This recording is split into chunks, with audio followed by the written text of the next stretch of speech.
ای مردی که وقتی به آینه می‌نگری چهره‌ات تو را مرد می‌حسابد و وقتی خودت را مرد می‌بینی اما صد افسوس که تو مرد نیستی. وای بر حالت. سلام علیکم دوستان عزیز. امروز در شبکه اجتماعی ارنکلاسنیک با یک دختر صحبت کردم. با او سلام علیک کردم و پرسیدم که تو دختر هستی یا اینکه پسر؟ گفت من پسر هستم. و بینید که من با او صحبت کردم و خواستم که برای شما اثبات کنم که این نوارها حق است.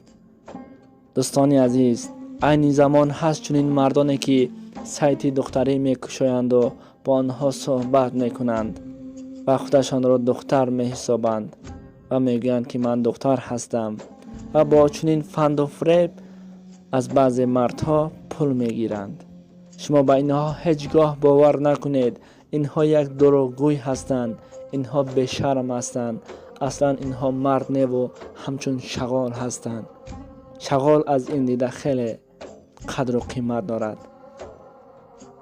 وای بر حال شما. بینید که دختر یا اینکه پسر گفته پرسیدم، نوشته است که پسر. چون این حادثه ها این زمان در سامانه های اجتماعی بسیار است. احتیاط باشید و با هر دختری که میگوید دختر هستم تا اینکه گولش روان نکند باور نکنید.